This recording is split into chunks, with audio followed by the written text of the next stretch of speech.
Kanchipuram వకుడా silks నాణ్యత మా ప్రాధాన్యత. మదీనాగూడ, మియాపూర్, హైదరాబాద్ లో త్వరలో శుభారంభం.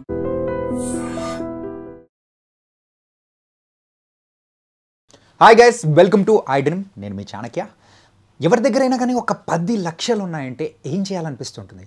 ఒక కారు కొనుక్కోవాలనో, లేకపోతే ఏదైనా కానీ ఒక ప్లాట్ తీసుకుందామా, ఇలాంటివన్నీ ఐడియాస్ వస్తుంటుంది. కాకపోతే ఇంకా బెటర్ ఐడియాస్ అనేది కూడా నా దగ్గర ఉన్నాయంటూ కూడా మన దగ్గర ఉన్న ఫైనాన్షియల్ ప్లానర్ సాయిరామ్ గారు రెడీగా ఉన్నారు. అసలు మన 10 లక్షలతో ఏం చేస్తే బెటర్, దీని గురించి సలహాలు అనేది కూడా ఇవ్వడానికి వచ్చేసారు. మరి సాయిరామ్ గారినే అడిగి తెలుసుకుందాం ఏం చెప్తారు, దాని బెటర్ ప్లానింగ్ ఎలా చేయాలని. హాయ్ సాయిరామ్ గారు, ఎలా ఉన్నారు? చాలా బాగున్నాను చాణక్య గారు.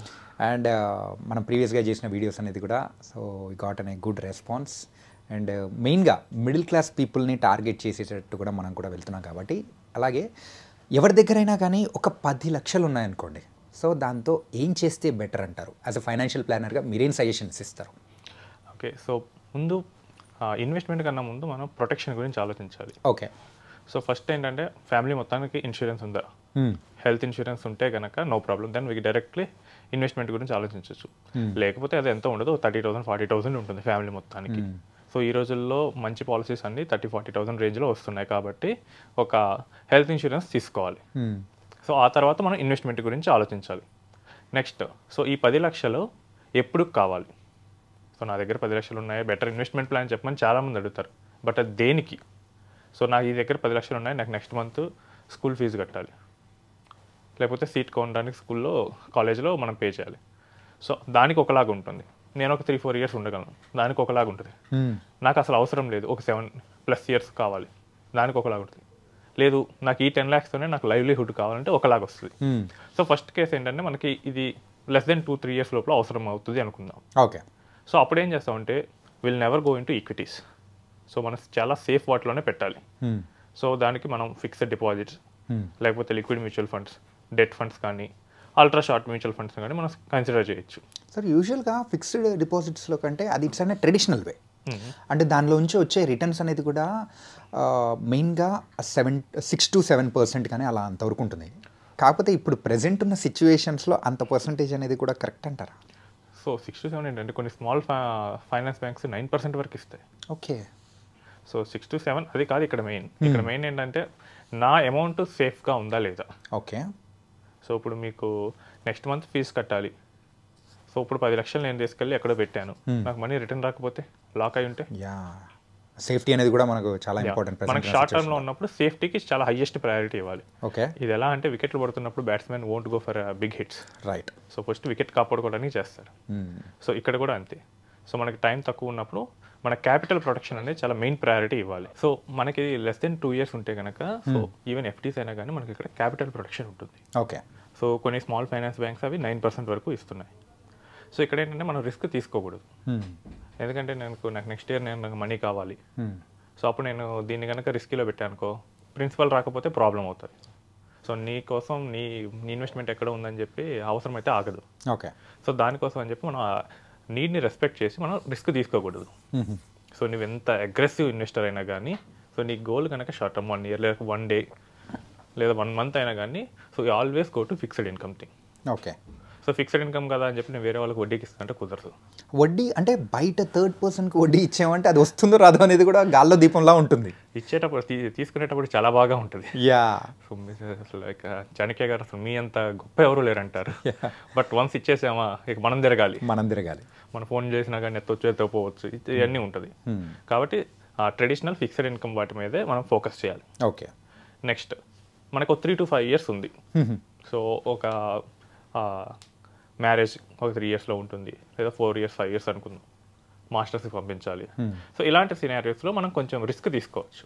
ఓకే, సో మేబీ ఒక 70 లేదా 80% ఏమో డెట్లో పెట్టి ఒక 20-30% మనం ఈక్విటీస్లో పెట్టచ్చు. ఓకే, ఇక్కడ ఇన్ ద వరస్ట్ కేస్ మన ఈక్విటీ 0 అయినా కానీ ఈ 70 or 80 డెట్ ఉంటుంది కాబట్టి అది ఇంట్రెస్ట్ యాడ్ అవుతుంది తిరిగి మన ప్రిన్సిపల్ అన్న మనకు వస్తుంది. ఓకే, ఇదేంటంటే కొంచెం ఈక్విటీలో పెడతాం కాబట్టి వాలటాలిటీ ఉంటుంది.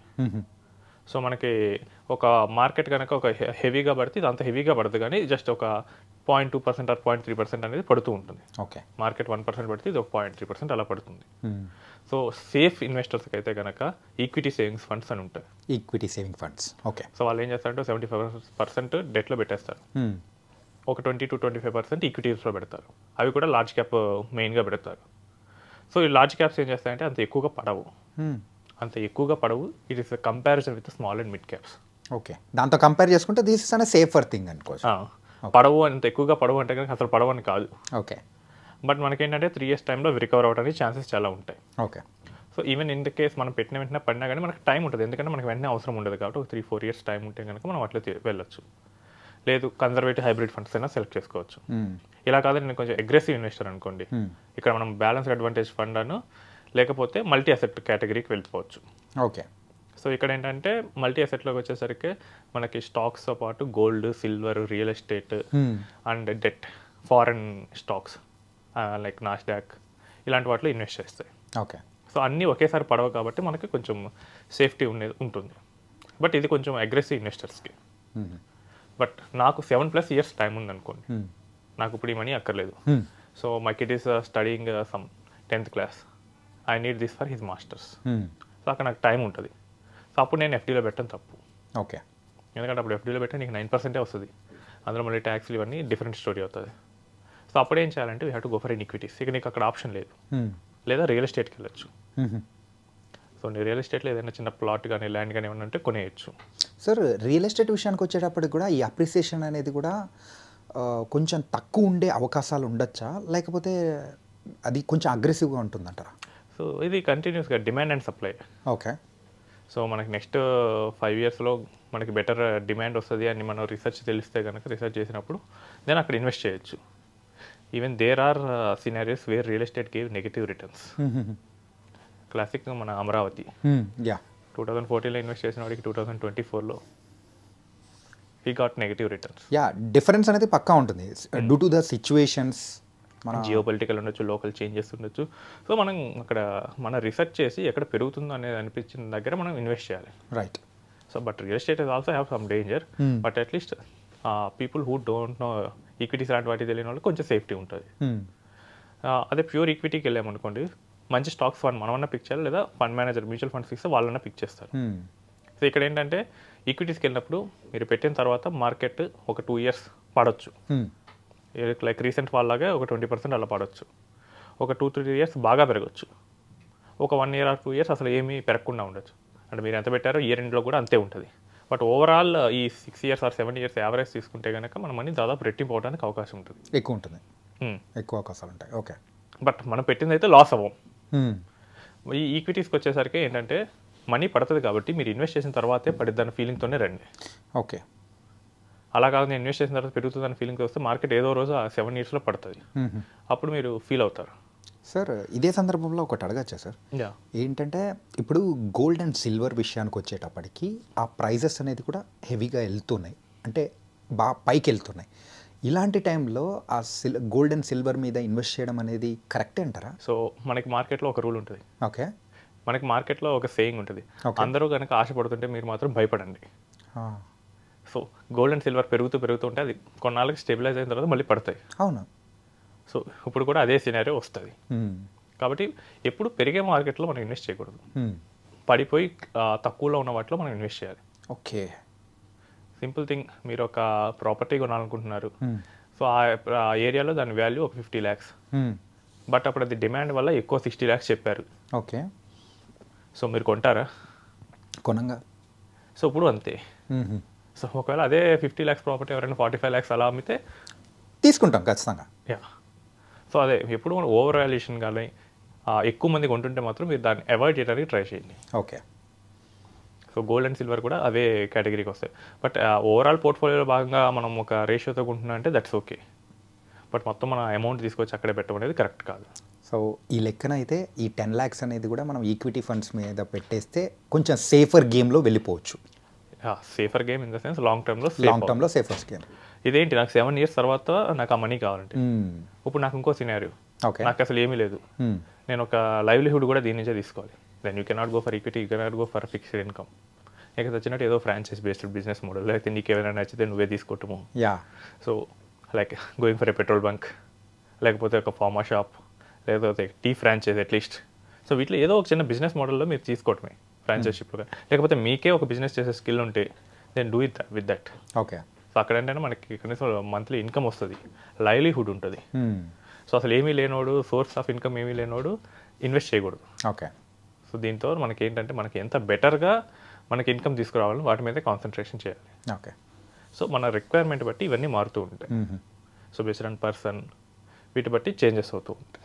సార్, ఇప్పటివరకు మీ దగ్గరికి వచ్చిన క్లయింట్స్లలో ఎవరైనా కానీ యాజ్ ఎ ఫైనాన్షియల్ ప్లానర్గా అయితే మీరు ఈ డౌట్తో వస్తే మీరు ఆ పర్సన్కి తగ్గట్టు వాళ్ళ సిచ్యువేషన్స్ తగ్గట్టు చెప్తారా?